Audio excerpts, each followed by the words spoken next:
How are you? We ask and get asked this question on a daily basis. What is your go-to response? I can't count the number of times that my response has been, I'm good, but I'm busy. Or, I'm good, but I'm tired. I wonder how familiar that is to you. Maybe it's the latest batch of uni assignments or the social activities that seem to pile up in the holidays. Maybe it's work, maybe it's a side hustle or a personal project or the latest episode of Stranger Things to binge. I'm good, but I'm busy. How often do you hear or give that response, if not in those exact words, at least in spirit? And a lot of the time we wear our busyness as a badge of honour because to us, busy means important. In an achievement culture, being busy gives us a sense of value. And if we're not doing, we feel lost. How are you with rest? How are you with being still? Listen to this quote from minister and therapist Wayne Mueller. Our culture invariably supposes that actions and accomplishment are better than rest, that doing something, anything, is better than doing nothing. Because of our desire to succeed, we do not rest, and because we do not rest, we lose our way. And this one from theologian A.J. Swoboda. Our bodies wear ragged, our spirits thirst. We have an inability to simply sit still and be. As we drown ourselves in 24/7 living, we seem to be able to do anything but quench our true thirst for the life of God. We have become perhaps the most emotionally exhausted, psychologically overworked, spiritually malnourished people in history. Wow. I don't know about you, but those quotes hit hard for me. It's convicting, and we are in desperate need of a solution in this landscape of exhaustion. Enter Jesus, who offers rest that brings restoration. Let's open to Mark 3, 1-6. This is our story for today. Another time, Jesus went into the synagogue, and a man with a shriveled hand was there.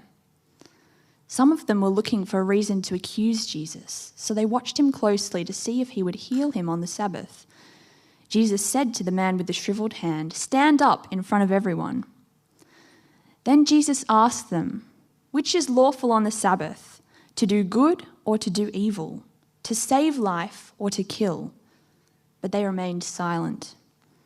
He looked around at them in anger and, deeply distressed at their stubborn hearts, said to the man, "Stretch out your hand." He stretched it out, and his hand was completely restored. Then the Pharisees went out and began to plot with the Herodians how they might kill Jesus. In this passage, we find Jesus in the synagogue on the Sabbath day. This is not unusual. Sabbath was a central practice to the Jews. Sabbath or Shabbat means to stop, to cease work and to rest and delight in God. It's one of the 10 commandments we find in Exodus 28-11.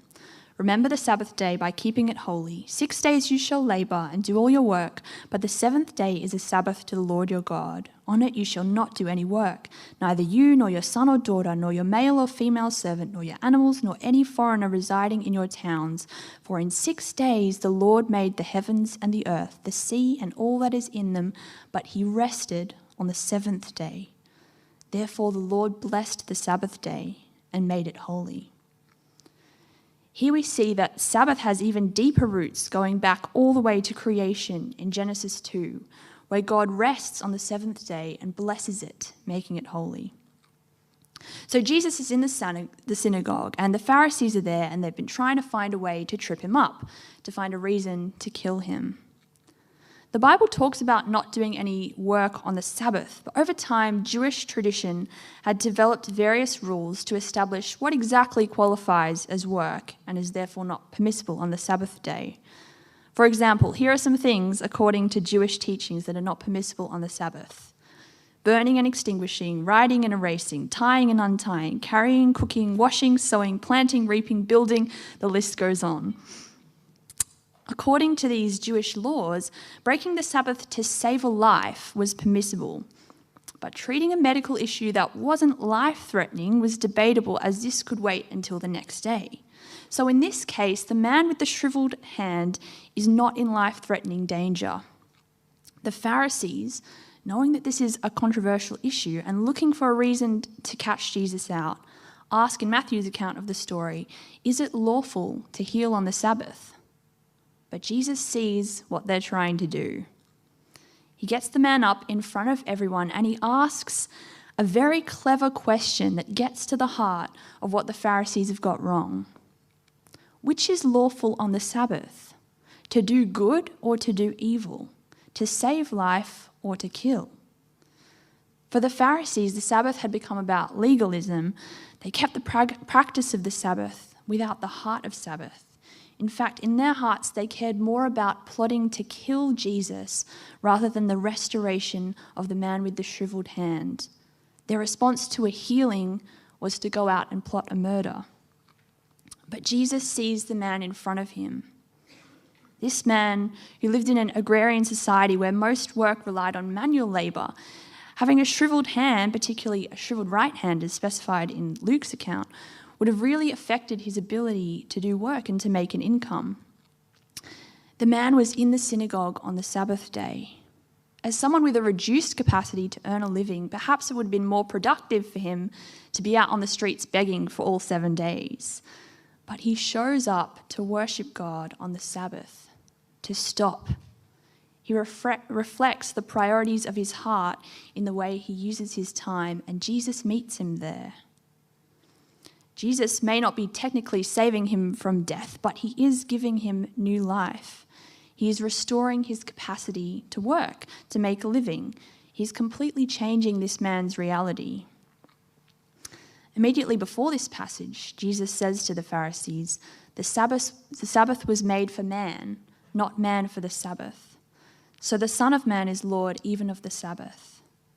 Jesus, as Lord of the Sabbath, knew the heart of Sabbath, making space for God in our lives to stop and rest in him, make space for his restoration of not just our physical bodies, but our souls.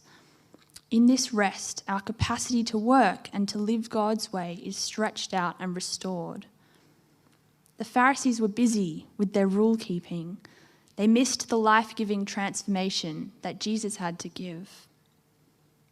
Notice that the command given in Exodus is to remember the Sabbath, because we're so prone to forget to stop, right? To Sabbath, to Shabbat, to be still and know that I am God. Listen to this quote from theologian Ronald Rolheiser. We, for every kind of reason, good and bad, are distracting ourselves into spiritual oblivion. It is not that we have anything against God, depth, and spirit. We would like these. It's just that we are habitually too preoccupied to have any of these show up on our radar screens. We are more busy than bad, more distracted than non-spiritual. Pathological busyness, distraction, and restlessness are major blocks today within our spiritual lives. More simply stated by Corrie ten Boom, if the devil can't make us bad, he'll make us busy. In Matthew, right before Jesus heals the man on the Sabbath, he speaks these well-known words that offer us an invitation in this landscape. Come to me, all you who are weary and burdened, and I will give you rest. Take my yoke upon you and learn from me, for I am gentle and humble in heart, and you will find rest for your souls. For my yoke is easy and my burden is light.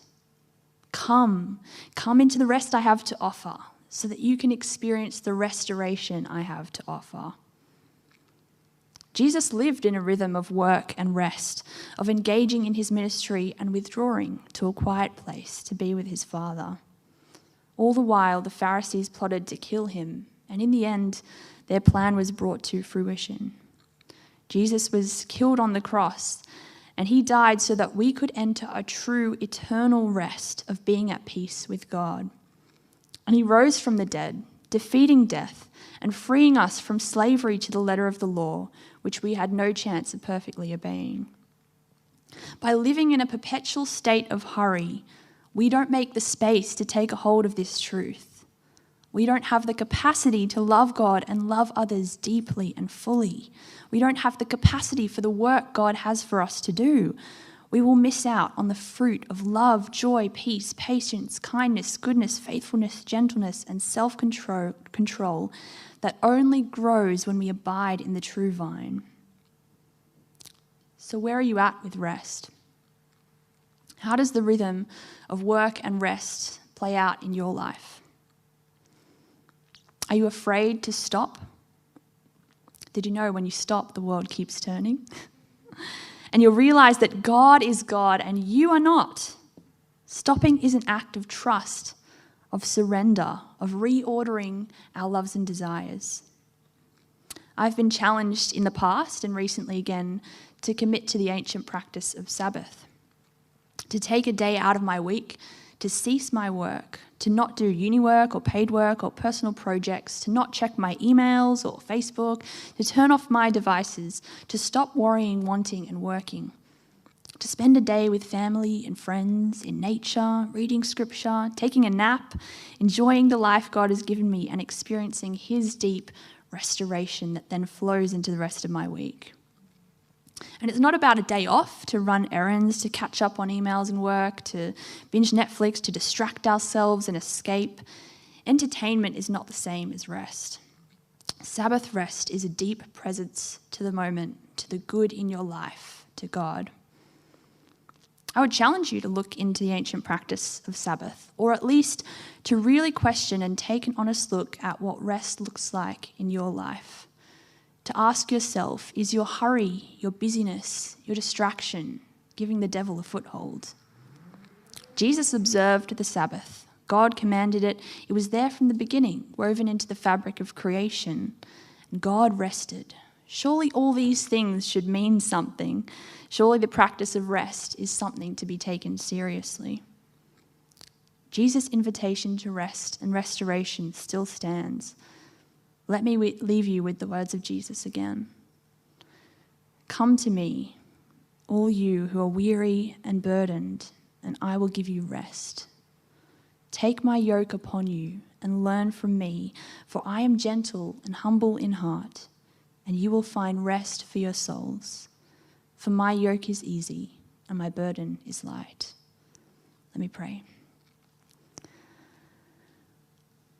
God, for some of us, these are hard words to hear. In a 24/7 culture of busyness, where we just feel that we have to be doing all the time to justify our worth, justify our value. So God, I pray that you would give us conviction and reveal where in our lives we need to stop and rest and delight in you and be restored. And I pray that as we take those steps of faith to rest in our lives, I pray that we would experience your deep restoration, that we would be empowered to love more deeply, to love you and to love others, and to do the work that you have for us out of a deep place of rest. Amen.